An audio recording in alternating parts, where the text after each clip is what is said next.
You don't panic over money because you're irresponsible. You panic because somewhere in your past, money meant danger.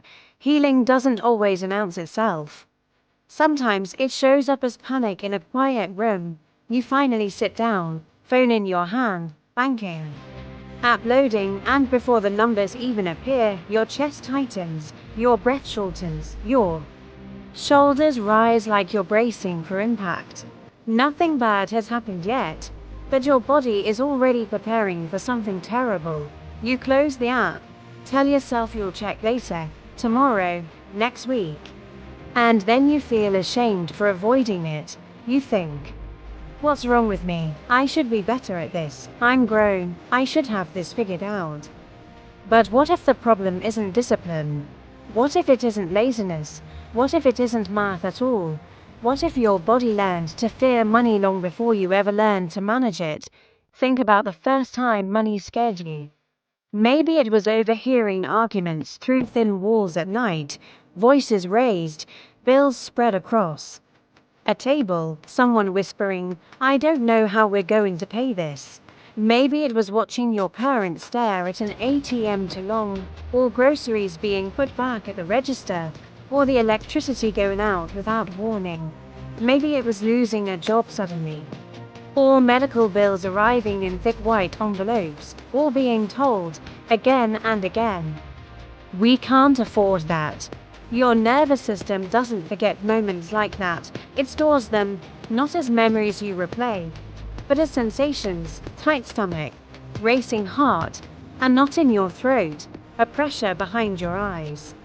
So years later, when you're safe, when you have a roof, when no one is yelling, a notification from your bank can still feel like danger. Not logically, physically. Someone once told us she kept every unopened bill in a drawer, months at a time. She wasn't reckless. She wasn't careless. She was terrified. Every envelope made her dizzy. Her palms would sweat. Her vision would blur.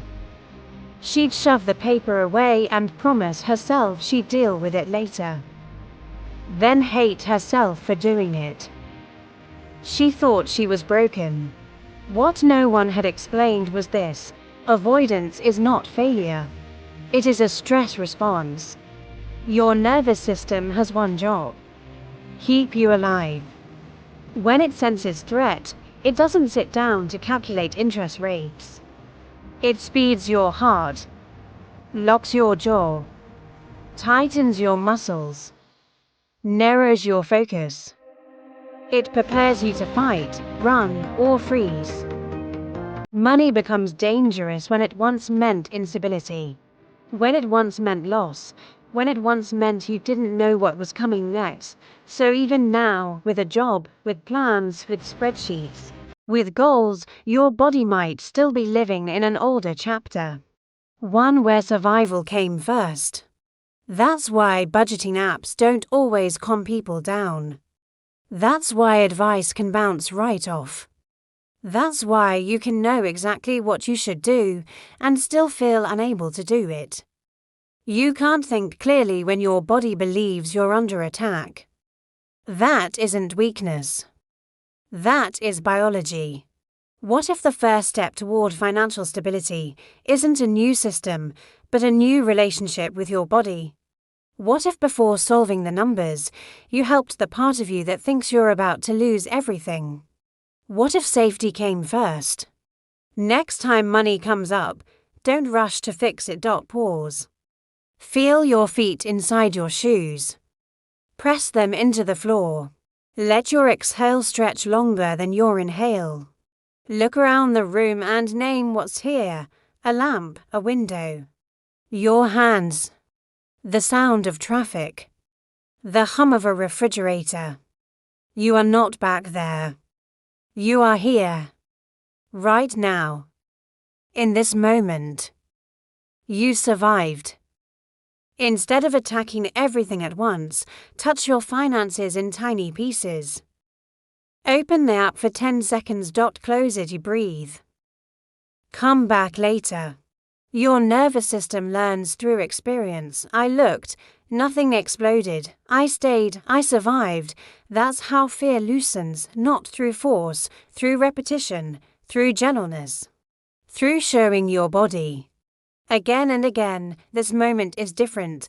Notice how you speak to yourself. I'm terrible with money. I always mess things up.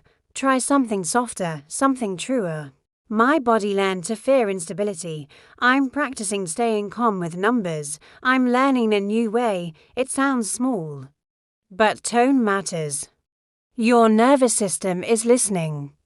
Over time, the spike comes slower. The panic fades faster. You don't avoid as long. You don't spiral as hard. You start opening things you used to run from. Not because you're suddenly fearless, but because you feel steadier. That is regulation. That is capacity. That is healing. If money has always felt heavy for you, there is nothing defective about you. You adapted. You learned how to survive uncertainty. You did the best you could with what you were given, and now you might be learning something new. What stability feels like in your body, what calm sounds like inside your chest. What it's like to look at numbers without disappearing from yourself, and this is only the beginning, because in the next HealLab stories, we're going deeper into how trauma shapes spending.